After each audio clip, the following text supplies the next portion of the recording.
네, 2020년 9월 27일 이정훈입니다. 오늘 제가 갖고 나온 제목은 NSC, 안전보장회의죠. NSC도 못 여는 겁먹은 개. 부제는 항용유해와 겁나는 개입니다. 겁먹은 개와 겁나는 개를 대비시킬 거고요. 항용유해, 뒤에서 설명하겠습니다. 이 사자성어를 기억해 주시기 바랍니다. 어제 박지원 국정원장이 받아왔다고 한 북한 통지문이 하루 사이에 문구가 바뀐 것을 제가 밝혀서 방송을 했습니다. 많은 이들이 북한이 보내왔다는 통지문에 북한식이 아닌 우리식 문구가 쓰여 있는 것과 문어체가 아닌 구어체 문구가 여러 개 있었고 평어체와 존대체가 공존해 있는 것을 지적하자 청와대 사이트에 떠있던 북한 통지문의 문장이 하루 만에 교정된 사실을 제가 찾아낸 거죠. 저는 이 보도를 하고 나서 이 북한 통지문은 노동당 통일전선부가 불러준 거를 국정원이 받아쓴 거 아닌가 그렇게 의심을 하고 있습니다. 근데 제대로 받아쓰기를 못해가지고 내용은 알아들었으니까 우리식 표현을 했고 또 그냥 불러주는 거니까 구어체로 받아쓰지 않았나. 그리고 급히 쓰다 보니까 평어와 존대체가 공존한 문장을 만든 게 아닌가 그렇게 의심을 하고 있습니다.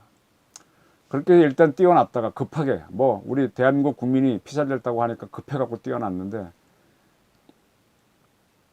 띄워놓고 나서 보니까 이제 이런 문제점이 발견돼서 황급히 수정해서 다시 청와대 홈페이지에 올려놓고 시치민을 뚝 떼고 있었는데 제가 우연찮게 그걸 찾아내서 그 다른 점을 찾아내서 설명을 드렸습니다.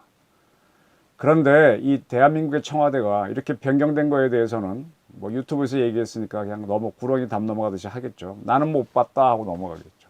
이런 방구도 하지 않고 희한한 회의를 열었습니다. 9월 27일 오늘입니다. 오후 3시부터 4시 반 사이에 문재인 대통령이 주재한 긴급 안보관계장관 회의가 열렸습니다. 참석자는 문 대통령과 더불어 서욱 국방부 장관, 박지원 국가정보원장, 서훈 국가안보실 장 등이 참석했답니다. 그리고 국가안보실 1차장인 서주석 NSC 사무차장, 그러니까 국가안보실 1차장은 NSC 사무처장을 경합니다. 이분이 이제 여기 참석했던 모양입니다. 결과를 브리핑했는데 주 내용이 뭔가 하면 북한 통지문, 제가 이게 문장이 조작된 거, 바뀐 거를 설명했는데 그것을 근거로, 그 통지문을 근거로 북측의 신속한 사과와 재발 방지 약속을 긍정적으로 평가한다. 이렇게 얘기했고요. 그 회의에서 그렇게 평가를 한 모양이죠. 조작됐다는 것은 검토하지 않은 모양이죠. 왜 바뀌었는지 설명도 하지 않고. 서해 실종 공무원 피살 사건과 관련해 남북이 각각 파악한 사건 경위와 사실관계에 차이점이 발견된 만큼 조속한 진상규명을 위한 공동조사를 진행하자. 이렇게 제의를 했습니다. 이를 위해선 필수적인 소통과 협의, 또 정보 교환이 필요한 만큼 현재 끊어져 있는 남북의 군사통신선의 우선 복구, 재가동할 것을 요청한다. 북한이 계속 요청합니다. 대한민국 국민이 죽었으면 이 새끼야 왜 죽였어 하고 이렇게 따지고 들어가야 되는데 이렇게 저자서를 가는지 모르겠습니다. 그리고 시신과 유류품 수습에 최우선적인 노력을 기울여야 한다. 남과 북이 각각의 해역에서 수색에 전력을 다하고 필요한 정보를 교환하자. NLL 인근 해역에는 중국 어선들도 다수 활동하고 있는 만큼 중국 당국에도 수습에 협조를 구하겠다. 중국에다가 수습을 해달라고 요청을 해요. 참 이상한 정부예요. 오늘 보니까는 6.25 때 우리 땅에서 죽은 중공군 병사들 유해를 우리가 중국에 보내준 모양이죠. 중국은 항미 원조정 차원에서 대대적으로 환영하고 좋아하던데 중국에는 설설기는 정권입니다. 희한한 정권이에요. 대한민국 국민이자 공무원이 피살됐는데 대한민국 공무원의 우두머리이자 대한민국 국민인 주권자를 대표하는 문재인 대통령이 이런 회의를 열었습니다. 안보관계장관 회의를 열었습니다. NSC를 열어야지. 왜 NSC를 열지 않고 안보관계장관 회의를 열었냐. 이게 저희 궁금증이고 제 질문입니다. 저는 대한민국을 법치국가로 보고 있습니다. 독재국가로 안 봅니다. 그러니까 대한민국을 통치하는 것은 법령을 근거로 해야 된다고 봅니다. 그러면 문 대통령이 연 안보관계장관 회의는 법적 근거가 있느냐라는 게 제 이정훈의 질문입니다. 제가 우리 법제처에 법령정보센터가 있는데 거기서 쳐봤어요. 안보관계장관 회의하고 그냥 장관 회의를 넣고 쳐봤더니 아무것도 안 나와요. 법률도 없고 명령도 없습니다. 근데 요건 나오더라고요. 경제장관 회의 규정이 있습니다. 그다음에 교육사회 및 문화관계장관 회의 규정도 있고요. 대외경제장관 회의 규정도 있습니다. 그러니까 경제장관하고 교육사회문화장관, 대외경제장관은 회의를 한다는 규정이 있습니다. 뭐 대통령이 주재하는 회의는 아니에요. 뭐 부총리나 뭐 이렇게 하는 걸로 되어 있습니다. 근데 위 두 개의 규정은 정부 조직법에 의해서 이 규정을 만들었다고 되어 있고, 대외경제장관 회의 규정은 근거법이 없이 밝혀놓지 않고 이런 회의를 열 수 있다고 해놨는데, 쭉 읽어보니까 정부 조직법상의 근거로 이런 회의를 할 수 있다라고 해놓은 걸로 보입니다. 근데 안보관계 장관 회의를 열 수 있다고 해놓은 규정은 아무것도 없었습니다. 근데 왜 문 대통령, 청와대는 이런 회의를 열었습니까? 법치에 도전하는 건가요? 근거 없는 회의에서 결정한 거를 서주석 NSC 사무차장이 나와서 발표하는 건 불법입니다. NSC를 열어서 발표해서 NSC 사무차장이 발표해야 됩니다. 대한민국 헌법은요, 대통령은 헌법을 준수할 의무가 있습니다. 대통령은 헌법 앞에 선서를 하고 대통령이 되셨거든요. 이 우리나라 헌법 60조 2항은 대통령은 국가의 독립, 영토의 보전, 국가의 계속성과 더불어 헌법을 수호할 책무를 진다라고 규정하고 있습니다. 헌법을 수호할 의무가 있습니다. 대통령은. 헌법대로 해야 됩니다. 헌법과 법률과 명령에 안보관계장관 회의를 하라고 되어 있으면 열어도 좋은데, 그게 없으면 이걸 하게 되면 불법입니다. 우리나라 헌법은 74조 1항에 대통령은 헌법과 법률이 정하는 바에 의하여 국군을 통수한다라고 되어 있어서 대통령을 통수권자로 분명히 규정해 놓았습니다. 그리고 헌법은요, 문서로 대통령이나 뭐 우리나라 통치자들은 문서로 행위할 걸 요구하고 있습니다. 헌법 82조를 보면 대통령의 국법상 행위는 문서로서 해야 하며, 이 문서에는 국무총리와 관계 국무위원이 부서한다.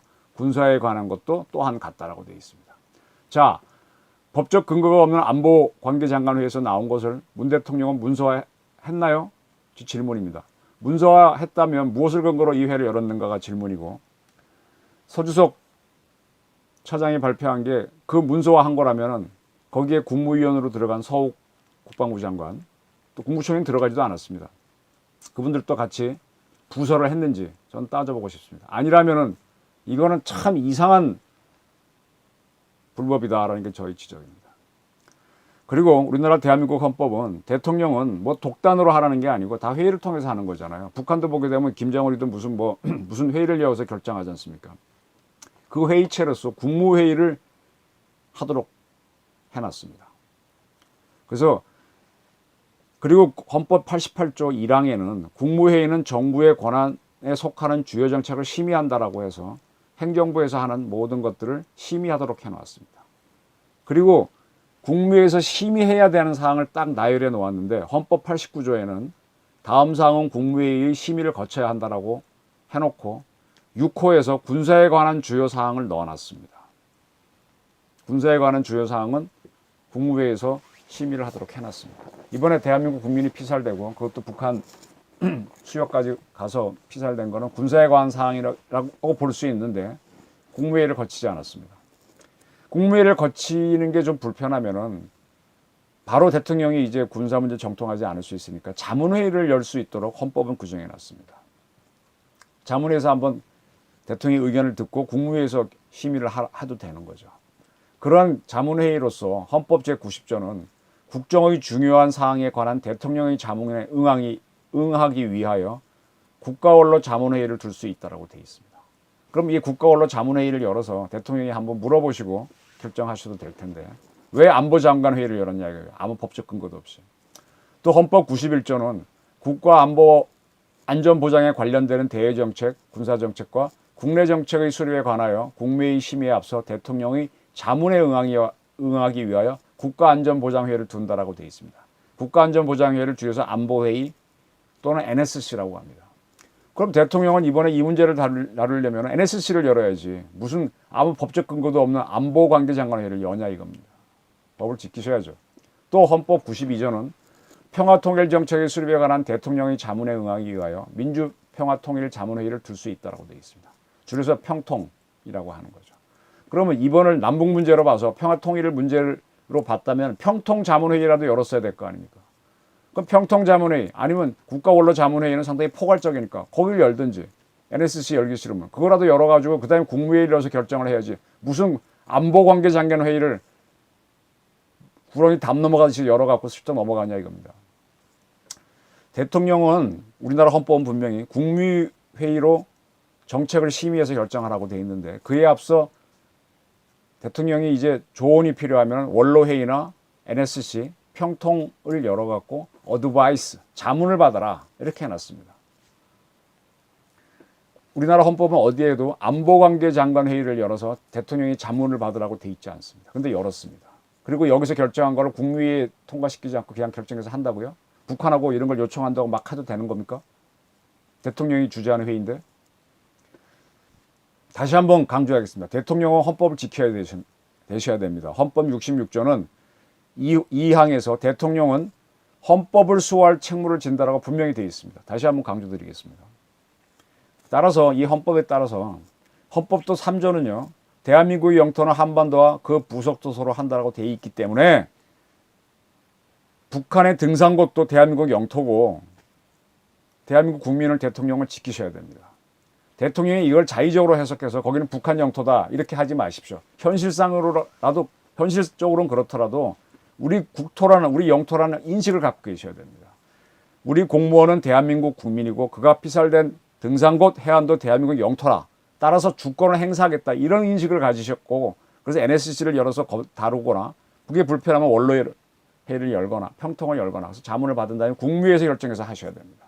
무슨 다시 한번 말씀드리지만 구렁이 담 넘어가듯이 안보관계장관회의 아무 법적 근거도 없는 이런 걸로 하지 말란 얘기입니다. 문 대통령은 NSC를 여는 걸 상당히 부담스러워 하시는 것 같아요. 우리 그 공무원이 피살이 확인된 9월 24일 NSC를 열었습니다. 대통령이 열라 그랬습니다. 그런데 그때는 대통령 참석하지 않았어요. 서원 안보실장이 주재했습니다. 그리고 27일 연 것이 이건데 NSC를 안 열고 대통령이 주재하는 게 이제 본회의가 이건데 안보관계장관회의를 열고 대통령이 참석했어요. 이게 뭐예요? NSC를 피해가는 거잖아요. 굉장히 부담스러워하는 거 아닙니까? NSC는 대통령이 통수권자로서 군사 문제를 잘 다루기 하기 위해서 자문을 하기 위해 연 회의입니다. 그래서 그 회의에는 군사적인 도움을 받기 위해서 대통령이 통수권자지 않습니까? 헌법이 규정한 통수권자 아닙니까 대통령이. 합참의장이 배석해서 이러이러한 걸 군사적으로 우리가 할 수 있습니다. 하십시오 하고 어드바이스 자문을 해줍니다. 대통령이 지금 우리 국민이 공무원이 피살됐으니까 회의는 열어야 되겠고 자기가 참석하지 않은 NSC는 열게 하고 내가 참석한 NSC는 열기 싫으니까 안보관계 장관회의를 열었다고밖에 보이지 않습니다. 조금은 비겁한 모습입니다. 근데 이런 것이 이분이 처음이 아닙니다.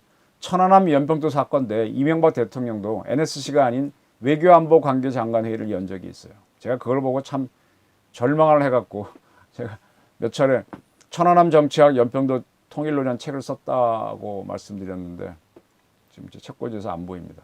그 책의 부제가 그래서 이명박식 보수는 실패했다고 제가 달았습니다. 문재인 정권은요. 원전 국산화 우리가 했죠. 4대강 사업 이명박 정부가 했죠. 위안부 합의 잘했죠. 지금 보니까 박근혜 대통령. 사드 배치 안보로 해서 아주 잘했죠. 박근혜 대통령. 등 이렇게 보수 정권이 잘한 거는 다 부정합니다. 근데 그 혜택은 자기들이 누리고 있어요. 4대강 사업 때문에 이번 여름에 큰 피해 적었잖아요. 입도 뻥끗 안 하지만. 그리고 이명박 정부가 보수임에도 NSC 열어서 군사적인 결정을 천안함 사건에도 불구하고 못했던 그러한 못난 모습은 왜 따라하냐 이거예요. 문재인 정권이. 좋은 거는 무시하고 못한 건 따라하는 게 문재인 정권 아니냐 이겁니다. 그렇게 NSC가 부정스러우면 다시 말씀드리지만 원로회의나 평통회의라도 열어보지. 헌법대로. 자, 김여정이가 어떤 여잔가요? 뭐 노동당 부부장이고 뭐고 저는 그건 눈에 안 들어오고 김정은이 잿더리 시중 드는 여자로 보여요. 그러한 김여정이가 그게 언젠가요? 3월 달인가? 북한이 초대형 방사포 발사를 했을 때 우리 청와대가 강한 우려를 표한다라고 발표하니까 김여정이가 그에 대해 반격을 하기를 전응한 사고방식, 3살 난 아이들, 겁먹은 개가 더 요란하게 짖는다고 그렇게 비난했었습니다. 네, 우리 청와대를 겁먹은 개라 그랬죠. 겁먹은 개의 반대가 겁나는 개일 겁니다. 겁나는 개. 여러분 겁나는 개 보신 적 있나요? 겁나는 개 보면 저도 움찔움찔합니다. 눈치 봅니다. 영어로 표현하면 scared dog하고 scary dog입니다. scared dog vs scary dog. 거의 뭐 겁먹은 겁나는 한 글자 차이. 영어로는 이제 ed하고 y 차이인데 한두 글자 차이인데 그 의미는 완전히 극과 극이죠. 근데 현실 세계에서는 겁먹은 개는 겁나는 개한테 먹히는 게 아니면 깨갱하고 기도 못 피는 게 99% 이상입니다. 김정은 처지에서 겁나는 개는 하노이 노딜을 만들었고 그 다음에 판문점 회담에서 그를 갖고 놀았던 트럼프 대통령일 겁니다. 저는 문재인 대통령도 당신이 하고자 하는 걸 탁탁 막아버리고 거꾸로 되치고 했던 트럼프 대통령을 두려워한다고 보고 있습니다. 네, 그도 역시 트럼프를 겁나는 개로 볼 거라고 생각합니다. 시진핑과 아베도 문 대통령은 만만치 않다고 볼 겁니다. 굉장히 궁금한 게 그러면 김정은은 우리 문 대통령은 김정은을 어떻게 보고 있을까? 김정은을 겁먹은 개로 보시면 참 좋겠는데 겁나는 개로 보면은 이건 얘기가 좀 달라지죠. 그러면 심리적으로 지고 들어가는 거죠. 그래서 NSC를 못 여고 안보장관 회의나 여는 거 아닌가요? 그리고 문 대통령은 어떻게 하든 김정은한테 겁나는 개가 돼야 김정은이한테 뭐 우리가 원하는 대로 뭐 연방제 통일로 끌고 갈 거 아닙니까? 겁먹은 개 모습 보이면 안 됩니다. NSC 열 때 딱딱 열고 군사적 조치는 취하고 등산고선 대한민국 영토라고 생각하고 행동하셔야 됩니다. 자, 국방부 장관을 참석시킨 안보관계장관 회의에서 제 이정훈이가 엉터리라고 밝혀놓은 북한 통지문을 긍정적으로 평가한다고 했습니다. 서주석 씨가 나와가지고. 그리고 남북이 공동으로 조사하자는 소리를 했습니다. NSC를 못 열고. 이게 뭐냐 이거예요. 그럼 대통령을 대신해서 통수권을 대행하는 사람이 서욱 국방부 장관인데 이게 NSC도 아니고 이런 회의에서 대통령이 저런 모습 보이면은 서욱 국방부 장관은 꽂아놓은 보릿자루처럼 있을 수밖에 없는 거 아닌가요? 그러면 이거는 서욱 씨가 참가했다는 기록을 남기기 위해서 그를 불러들인 걸로 보이는 거죠. 또 하나 이상한 게 문 대통령이 안보관계장관 회의를 주재했다고 오늘 보도가 있었는데 지금 시간이 밤 11시 반이네요. 29일 날 저녁 11시 반인데 아직도 문 대통령이 안보관계장관 회의를 주재한 사진은 제가 보지 못했습니다. 왜 대통령이 당당하게 회의를 주재하는 모습 사진을 공개하지 못하나요? 뭐 모르겠습니다. 이 방송이 이제 내일 아침 나갈 텐데 그때쯤은 공개됐는지 공개할지 모르지만 근데 이러한 모습들이 북한이 보기에는 이미 여정이가 겁먹은 개라고 표현했는데 자꾸 겁먹은 개로 비춰진다는 겁니다. 북한 눈에는 겁나는 개가 보여야 되는데 그 반대가 자꾸 보여진다는 얘기죠. 또 하나 제가 드리고 싶은 의견이 있습니다. 자, 박지원 씨 1942년생입니다. 만 78세 80노인입니다. 이분이 안보관계장관 회의에 참가했습니다. 그리고 북한의 그 수상한 북한 통지문을 가져왔습니다. 아주 굉장히 노예한 정치인이죠. 그리고 옛날 북한에 송금을 했던 북한과 내통했던 그런 사람입니다. 나이는 78세 80노인이죠. 그보다가도 11살 적은 사람이 53년생인 문재인 대통령, 12살 적은 사람이 띠동갑이 서훈 안보실장 54년생, 그리고 서욱 국방부 장관은 만 58세로 박지원 씨보다는 20살이나 아래입니다. 그럼 이분들이 모여서 회의를 했을 때 누가 주도를 하겠습니까? 북한 정보를 누가 들고 왔습니까? 우리 특히 서욱 국방부 장관이 박지원 씨가 주도하는 회의에서 딱 치고 나갈 배심이 있을까요? 대통령도 박지원 씨 페이스에 말리지 않을 자신이 있을까요? 이거 받아왔습니다 하면 그쪽으로 와 몰려가는 그룹think, 위시풀 띵킹에 빠지지 않았을까요? 서욱 국방부 장관은 9월 23일 날 청와대에 3번 불려갔답니다. 왜 불려갔을까요? 뭐 지시받은 거 아니에요? 이렇게 되면 결국 육사 출신이 장관을 해도 바른 소리 못한다 소리 나올 수밖에 없죠. 그 이전에 국방부 장관은 뭐 해사 출신, 공사 출신이라 그랬다. 뭐 합참의장은 뭐 3사 출신, 뭐 학군 출신이라 그랬다 그랬는데 똑같은 꼴이 되는 겁니다. 육군은 달라? 육사는 달라? 이런 소리 나오는 거죠. 지금 우리 청와대는 국가안보와 주권 그리고 대한민국의 명예는 생각하지 않고 이 모면하기 위해서 애쓰는 걸로 보여요. 윤미향 정의연의 부정부패 사건, 이동재 기자의 검언주착 조작 사건, 불법이 드러난 탈핵 사건, 탈핵 선언 사건, 우기기의 전범인 추미애 장관 사건, 박원순 서울시장 변사 사건 등 뭐 하나 제대로 끝맺지 못하고 자꾸 모면하고 뭐 넘어가려고 합니다. 도망가는 모습이죠. 그런데도 문제는 이 국민의힘 같은 야권에는 딱 이 굉장히 이걸 못마땅하는 사람들이 많은데 그걸 모아주는 정치력을 모아주는 리더가 없어요. 김종인 위원장이나 주호영 씨, 제가 보기에는 스텝, 굉장히 영리한 스텝이지 리더, 커맨더감은 못 됩니다. 그러니까 자꾸 사람들이 불안하니까 어디 대안이 없으니까 문 대통령한테 다시 구관이 명관이다 모이는 그런 현상이 나타나는데 이렇게 되면 대한민국 전체가 스케어드 독으로 가는 거죠. 겁먹은 개가 되는 거죠. 근데 그러면 언론이라도 제대로 해야 되는데 지금 상당수의 언론들이 제대로 분별을 안 하고 그러고 그냥 가고 있으니까 사람들이 뭐 바른 소리 하다가 겁이 나도 스케어드 독이 되는 거죠. 자꾸 정부 여당은 모면하기 좋은 구도가 돼가는 거죠. 근데 좋습니다. 근데 저는 이 겁먹은 개의 운명이 결코 밝지 않다고 봅니다. 아까 서두에 말씀드렸듯이 겁먹은 개는 겁나는 개한테 거의 먹힙니다. 문 대통령은 이미 레임덕에 들어갔다고 저는 확신합니다. 내리막이 있는데 여기에서 어떻게 모면을 해도 또 내리막일 겁니다. 내리막이 있다는 건 최고를 이미 찍었다는 얘기거든요. 그러면 여기서 반전을 시킬 수 있는 게 그게 능력인데 그러한 능력과 의지가 없다고 보입니다. 북한도 그걸 봤으니까 청와대에 대해서 겁먹은 개라는 표현을 했겠죠. 전 최근에 문 대통령을 쭉 지켜보면서 지난번 수해 때 지방 신찰한 것도 보면서 상당히 이렇게 위축돼 있구나, 건강이 안 좋아 보인다, 이렇게 뭐 자신 있게 행동 못한다는 걸 몇 차례 말씀드렸는데 이 국가를 이끌거나 기업체의 CEO나 한 조직의 기관장은요 에너지가 펄펄 넘쳐야 돼요. 목소리도 아주 힘있고 뭐 고함질이라는 게 아니고. 옛날에 전두환 대통령은 제가 지난번에 뭐 문재인은 전두환 못하다 이렇게 제목을 달았더니 많은 분들이 비난하더라고요. 둘이 비교나 되냐고, 잽도 안 된다 그러는데 저도 동의합니다. 한번 그렇게 제목 달아본 건데 많은 분들을 좀 화나게 해서 죄송합니다. 전두환 대통령은 새벽같이 돌아다니고 조찬, 만찬. 저도 조찬에 여러 번 가봤지만 조찬은 힘들어요. 근데 그거 다 소화할 만큼 체력이 있거든요. 그 사람 계속 만나고 그러니까 흑자리 경제로 만드는데 문 대통령은 역동성이 안 보여요. 숱한 사람을 만나고 조찬, 오찬, 만찬을 하고 민정시찰을 해야 되는데 민정시찰은 지금 제로에 가까운 상태입니다. 네.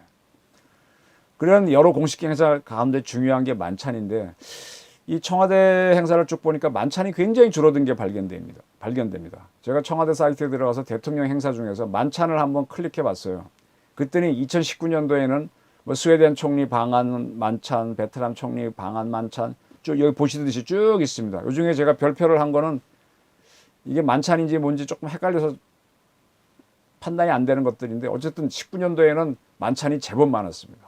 그래서 18년도에도 제 공관장 격려 만찬, 국무회의 뭐 이렇게 제법 만찬이 많았는데 17년도에도 뭐 몇 건이 있었어요. 근데 2020년에는 공식 만찬 행사가 제가 못 찾았습니다.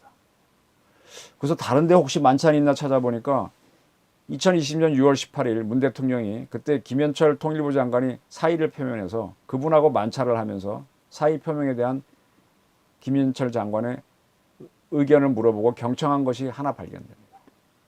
그 올해는 문 대통령이 만찬을 올해도 뭐 9월이 다 갔으니까 상당히 지나갔는데 거의 역동적으로 움직이지 않았다는 거죠. 그래서 이제 국내만의 만찬이 있었다 보니까 19년도에는 뭐 청와대 본관에서 대통령 자문기구 및 소속위원장 초청만장도 하고 뭐 리커창도 만나고 제법 있었어요. 19년인데 2020년에는 대통령이 만찬한 게 별로 없습니다. 아, 대통령이 뭔가 위축이 됐고 체력이 떨어졌구나 하는 게 보이는 거죠. 물론 코로나로 해외 순방을 할 수가 없고 국내 방문도 자제해야 되니까 그래서 줄었다는 건 알지만 확실히 문 대통령 원래 위축돼 있습니다. 역사의 정면으로 승부하고 국민들한테 설득을 하고 하는 거 배심이 안 보이고 뭔가 물러서는 모습 보이고 북한에 대해서도 그러고. 그래서 저는 이게 정신적으로 약해졌다고 보는데 강한 정신력은 저는 강한 체력에서 온다고 제가 약간 마초인가요? 저는 믿습니다. 그래서 저는 정신적으로 힘이 딸리면 산부터 뛰어 올라갑니다. 문 대통령이 NSC도 열지 못하고 역동적인 행동도 하지 못하는 것은 건강에 적신호가 켜졌기 때문 아닌가 의심합니다. 아마 김 여사께서 문 대통령을 가장 많이 아실 테니까 뭐 여러 가지 차단을 하는 건 아닌가 그렇게 좀 보고 있습니다. 건강이 약하면요 계속 밀리는 대응합니다. 예. 최고 지도자가 약하면 국가가 아무리 사자떼가 우글거려도 양이 리더하면은 사자도 뒤로 물러나야 됩니다. 계급장이 깡패니까.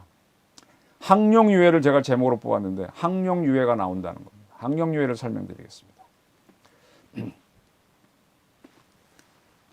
대학생 때 장난기 비슷하게 한번 주역을 공부한 적이 있었어요. 주역 선회란 척을 놓고 스님한테서 공부한 적이 있는데 기억이 다 안 납니다. 다 잊어먹었습니다. 그 중에 이렇게 음양으로 던져서 양이 3개 나오는데 그 양이 3개면 그 2개를 합치면 이제 6효가 나오는데 6효 모두가 양으로 나오면 중청건깨라 그러죠. 양만 모여 있으면 중청건깨라 그러는데 그러면 그게 이제 하늘이죠. 하늘. 최고에 오른 거죠. 그러면 반드시 변합니다. 그게. 그래서 이제 중청건깨를 설명하는 그 6효를 설명하는 효사가 있는데 그걸 잠룡, 혈룡, 비룡, 항룡으로 설명합니다. 잠룡은 뭔가 하면 6개가 전부 다 양인데 그 중에 맨 밑에 있는 것만 음으로 이제 그 계속 주역은 변하잖아요. 역이라고 하는 건 변하는 거거든요. 주나라 때 그 변하는 시스템을 발견한 게 주역인데 밑에 게 음으로 변하게 되면 그걸 잠룡이라고 표현을 합니다. 연못 깊숙한 곳에 숨어있는 용이죠. 때를 만나지 못했기 때문에 때를 만나려면 덕을 더 쌓고 기다려야 됩니다. 이러한 용은 물용, 쓰임을 당하지 못합니다. 그냥 실력만 있지 아직은 아닙니다. 새끼용이죠. 그래갖고 이제 좀 더 좋은 시절이 오면 그때 나가서 뜻을 펼치고 그리고 아직 능력이 딸리기 때문에 어지러운 세상에 들어오면 뒤로 물러나서 실력이나 닦아야 됩니다. 잠룡은 그렇습니다. 네. 그 다음에 맨 밑에는 양인데 그 위에는 음이고 그 위로 전부 다 4개가 다 양인 게 혈룡입니다. 완전한 양에서 이제 하나씩 음이 들어가는데 음이 맨 밑에 있느냐 두 번째 있느냐 그렇게 따라서 이제 변화가 생긴다. 그건 혈룡이라고 합니다. 혈룡. 혈룡은 볼견자인데 나타날 현자로 있어서 혈룡이라고 합니다. 이거는 물속에 있다가 땅 위로 수면으로 올라와서 자신을 드러내고 자기의 능력을 펴서 군주로부터 신임을 받기 시작하는 그런 인재를 가리킵니다. 이러한 인재가 더 능력을 발휘해서 밑에는 다 용이고 다 양이고 그 다음에 4개가 양이고 그 다음에 그 위에 5번째가 음이고 맨 위에는 다시 양인 그런 식으로 이제 100% 양이 음이 하나 들어서 변하게 되면 그걸 비룡이라 그럽니다. 하늘로 날아가는 용이 되는 거죠. 그 완전한 양이 되게 하나 부족한 거죠. 그래서 그렇게 되면은 하늘을 날아올라서 제왕을 차지하려고 하는 그런 용이 됩니다. 능력과 인품도 갖췄죠. 그래서 능력 있는 신하들이 구름차게 몰려들어서 우길승천하는 그런 힘 있는 사람이 되는 거고 항룡은 뭔가 하면은 마지막까지 다 양이 됐는데 맨 위에 있는 양이 음으로 변하는 겁니다. 그러니까 더 못 올라가는 거죠. 항룡 끝까지 다다랐는데 절정에 다다랐는데 끝까지 갔지만 한계에 부닥친 거 그게 항룡입니다. 공자는 뭐라 그랬는가 하면 절정까지 올라갔지만 존귀하지만 완전 100%에서 떨어지기 시작한 거죠. 지위가 없고 이런 사람들은 교만해서 민심을 잃는 그런 사람들. 너무 자기가 잘난 걸로 자신해 갖고 현명한 일을 가까이 안 둬서 그래서 보필을 안 받기 때문에 실패하는 거죠. 이런 사람들은 결국은 회한이 남는다. 실패하기 때문에. 양도 다 모여 있지만 이렇게 변합니다. 이 항룡유해할 때 항자가 오를 항자입니다. 끝까지 올라간 용은 추락한다는 뜻이에요. 지금 문 대통령이 내임덕이라고 하는 건 항룡이라는 상태입니다. 근데 본인이 힘이 있고 그러면 다시 비룡으로 올라갈 수가 있습니다. 네. 주역은 계속 변하는데 비룡으로 가느냐 현룡으로 가느냐 그건 본인이 노력하기 자기 힘에 따릅니다. 물론 자기 사주팔자도 얘기하지만 당신의 노력이 들어가면 됩니다.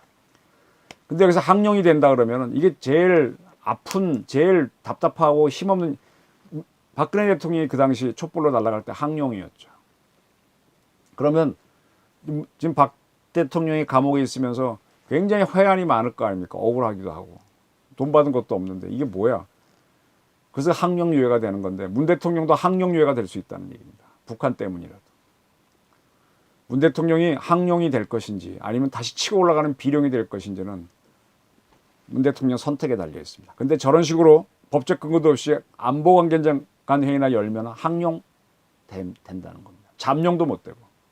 대한민국 공무원이 피살됐는데 수상한 북한 통지문에 의지해서 박지원 씨가 들고 왔다고 하는 그 노회한 들고 왔다는 그걸 믿고 NSC도 열지 못하는 문 대통령 항룡유해가 올 수 있습니다. 정말 대통령께서도 체력 좀 키우시고 다시 생각하십시오. 대통령이 무너지면 대한민국도 힘듭니다. 항룡유해 겁먹은 게 겁나는 게 잊지 마십시오. 감사합니다.